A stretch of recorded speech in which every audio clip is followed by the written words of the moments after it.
This week, Garmin have dropped an R50 update that makes sim golf a little more convenient. I'm working on a wedge drill that I'm hoping will lower my scores drastically, and I played one of the top 100 courses in the UK. There's also a new viewer sim build that you've got to see, and of course a fresh sim challenge to take on. So let's tee it up and get this round started. Now you might have noticed that I'm not in my sim setup today. That's because I'm at an indoor golf club not too far away from me called Go Golf in Darwin, Lancashire. But more about this amazing place later on. Now this week I was fortunate enough to play the 56th best course here in the UK, Hankley Common down in Surrey, which is easily one of the most beautiful and well conditioned and maintained golf courses that I've ever played. Talk us through your shot, Mitch. What you seeing here? Just got it right on top of all the gores, so I'm just going to clip it out, roll it 2 foot from the pin, get apart. Just like that. And I actually played really well, but halfway through the round, my wedge game started to desert me. I just lost the strike, I started pulling everything, and I struggled to convert some very good tee shots into scoring opportunities. So what I've taken away from that this week is that my wedge game needs some serious attention. Not just the distance control, but the strike, and mainly my tempo and my rhythm just seems to have completely gone. So I've been given this amazing little wedge drill that I can use on my golf simulator, whether I'm here at Go Golf or back at home, and you guys can hopefully use it as well. And this drill was given to me by Owen from Go Golf, a scratch golfer, and it's focusing on club speed.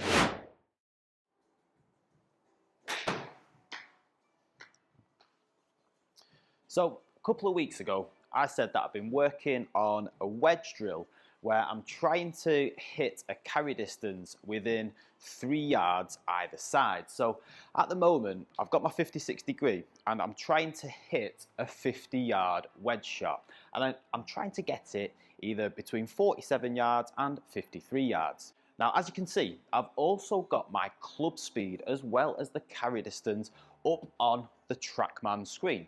And right now, what I'm also trying to do is to control my tempo and my club speed. And I'm just trying to figure out exactly how fast on average my club speed is for around about a 50-yard wedge shot. And now all I'm doing is I'm just going through each shot that isn't within that 3 yard either side of the 50-yard carry distance and deleting it. And then I'm going to find out what my average club speed is.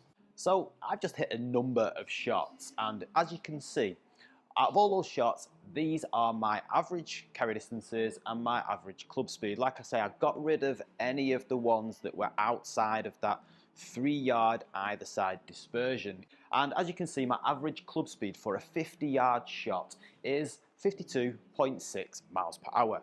Now, what I found last week, whilst I was playing at Hankley Common and also some other amazing courses down in Surrey, I felt really disconnected with my backswing and then the transition into the downswing. So I've just got an amazing tip off of a scratch golfer, and they said to me, work on your club speed rather than your carry distance, and that should help you improve your tempo. So this wedge drill is basically going to be very similar to the carry distance drill. I'm going to take 52 miles per hour as my average club speed for a 50-yard shot.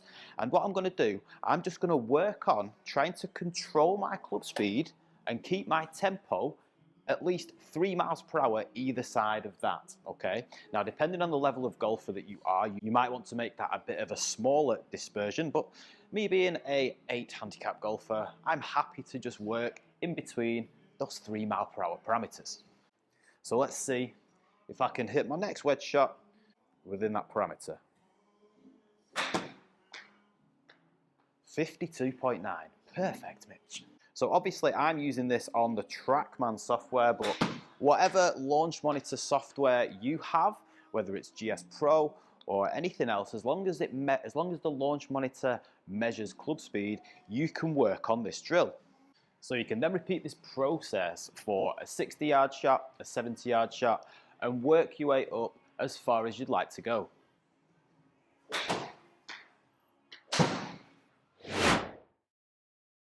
Now, like I mentioned earlier, today I'm at Go Golf, an indoor golf facility here in Darwin, Lancashire. Now, the setup here is absolutely amazing. They've got 6 TrackMan IO simulator bays for some unbeatable indoor accuracy, and they're kitted out with leather and wall ceiling protection, top of the range hitting mats, HD and 4K projectors, and of course, the best game improvement software in the industry from TrackMan. Now, not only is it a place to play some social golf, you can get lessons from PGA pros, get custom fittings, drink a coffee or a casual beer at the bar area, and you can even take a break from the golf and get some work done in the communal workspace.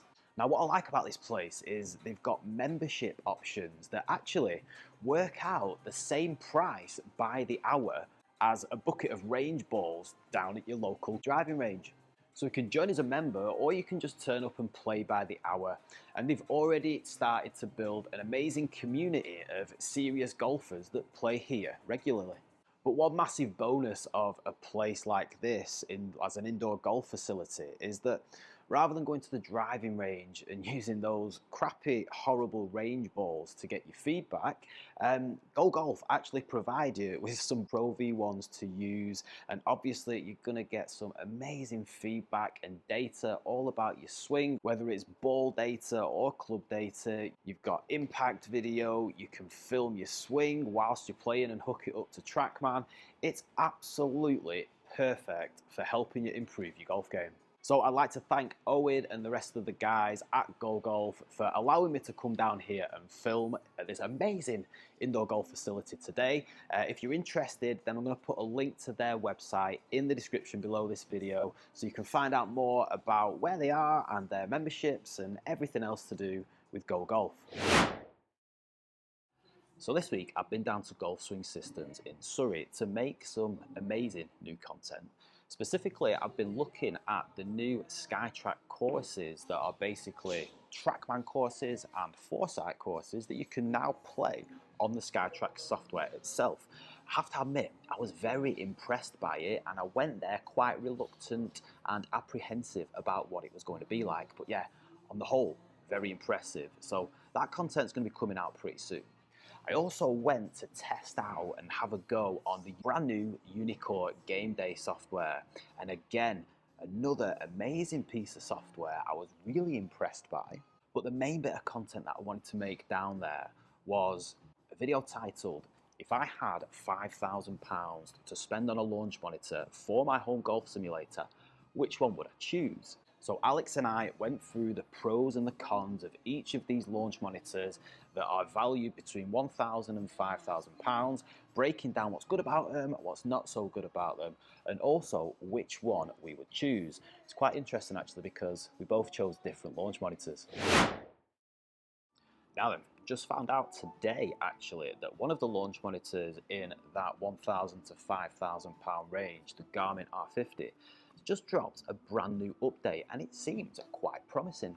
So one thing about the Garmin R50 that makes it so unique compared to all of the other launch monitors on the market is it's basically a plug and play device. You can literally plug a HDMI lead into your launch monitor, hook it up to a projector, and then away you go. You've got golf simulation right away. Now, unfortunately, very similar to tablets and iPads, when you plug the HDMI cord into them, you are limited on the aspect ratio that you can get onto your impact screen. You have to stick with the native aspect ratio of the tablet or the iPad that you're using. Now, it seems in this new update, Garmin may have come up with a solution to this, because one of the new updates is added support to select an external display aspect ratio. So I haven't tested this out myself. I'm hoping to test it out pretty soon. But what it sounds like is that you will not have to stick with the native aspect ratio of the Garmin R50 screen, and instead you might be able to select whether you've got a 16:9 aspect ratio impact screen or a 4:3 aspect ratio. It sounds like you might be able to choose those, which makes the whole immersive simulator experience that you can get with the Garmin R50 even better. Now, on top of that, it's fixed the chipping and pitching shot detection, so your club metrics for slower swing speeds, and now going to be picked up and detected.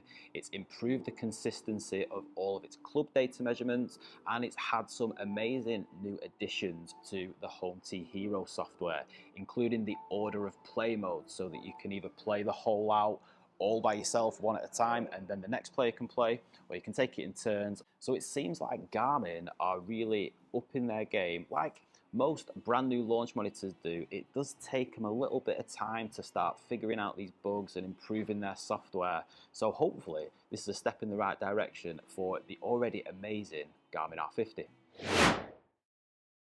Now this week's viewer sim build is a really interesting build from Paul here in the UK.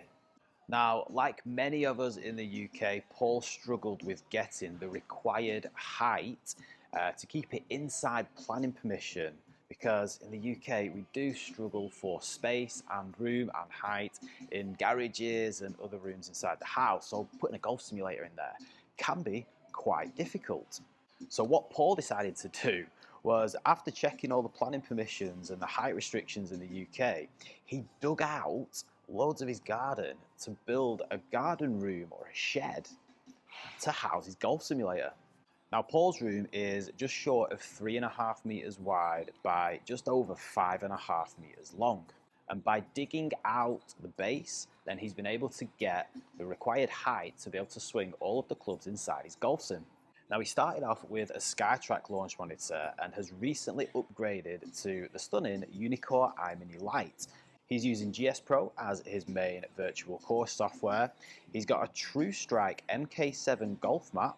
His impact screen and the wall tiles were all from Golf Base here in the UK. He's using the BenQ TH671ST projector. And he built his gaming PC all by himself, which has a 3080 graphics card and 16 gigabytes of RAM, as well as an Intel i5 processor. Now, when Paul sent me the pictures of his sim, there was one thing that I really wanted to know. And no, it's not where he got all of his Man United shirts. Have you noticed the little golf cart buggy club cleaner that's just by the side of his old SkyTrack launch monitor? So yeah, when Paul sent me these pictures, I reached out to him and I said, mate, where did you get that from? That's exactly what I need in my sim. So Paul told me that he picked it up from Amazon for around about 50 quid. And yeah, I went ahead and did exactly the same, because we should all know the importance of keeping those golf clubs and those golf balls clean if you want to make sure that your impact screen is staying nice and pristine. Now, as well as the images and all of the information about the equipment inside his golf sim, Paul also gave some amazing bits of advice for anybody who's looking to copy this simulator build or get some inspiration from his as well. Specifically those of us that are here in the UK and we're maybe looking to dig out a big base for our golf simulator room in the garden. Paul said to make sure that you go wide as well as high. So he wishes that he'd got a little bit more width in his golf simulator room. As you can see, he's having to hit with a little bit of an offset just so that he can swing all of the clubs in his bag. And he said also, definitely go for what you can afford, but think about upgrading in the future. So he originally bought a 4K projector that wasn't a short throw projector. He said it was okay for watching the football and films and stuff, but he then had to go out and buy this BenQ 1080p short throw projector in order to be able to fill his impact screen and not cast any shadows. Now personally, this build is quite close to my heart, because if you've been watching my channel for a while, you will know that my golf simulator used to be a tiny room inside my single garage here in the UK, and I explored all options of raising the ceiling joists to digging out the floor inside my garage to looking into planning permission to put a room in my garden and try to keep the room underneath the planning permission height. And yeah, I never got round to doing any of that because number one, it was a load of hard work. Number two, it was going to be extremely expensive. So yeah, every credit to Paul for going ahead and doing this and making his golf simulator dream come true. And if you're interested in getting any of the equipment that Paul's got inside his golf simulator, whether it's a launch monitor or that golf cart buggy club cleaner, then I'll put links to them in the description below. Okay, this week's challenge is something that I need to work on as well as my wedge game, and it's very much my short game in and around the green. So what we've got is on the TrackMan software here, but you can do this on GS Pro or whatever other software you've got. I've set up a little chip shot that is 15 yards away from the pin. Now I've got 3 chances to get my ball inside that 6 feet gimme circle. If I do, then I can move back 5 yards to 20 yards, and I've got 3 chances to get the ball inside that as well. And then I keep working my way up to around about 40 yards. Now, if I miss though, then I have to go all the way back to the start and try and work on it all again. Like I say, I'm 15 yards away, I've got my 56 degree. All I'm gonna do is try and chip this ball down there and hopefully get it inside 6 feet. That will do nicely. So now what I can do, I can move back to 20 yards and do the same again. Oh, it's delightful. So as you can see, I'm testing myself each time from different lies, different locations around the green. Like I say, you can make this as easy or as difficult as you want. Now, of course, there are going to be some sort of limitations to this in terms of it depends what green you choose, which course you're on, stimp speed, all of that sort of stuff. And this would of course be much more beneficial for you if you were doing this outdoors on a real life putting and chipping green. However, this is still something that we can work on in the sim, and very similar to the little wedge drill that I taught you before, we can work on our tempo and our club speed and hopefully just trying to dial in those little distances around the green.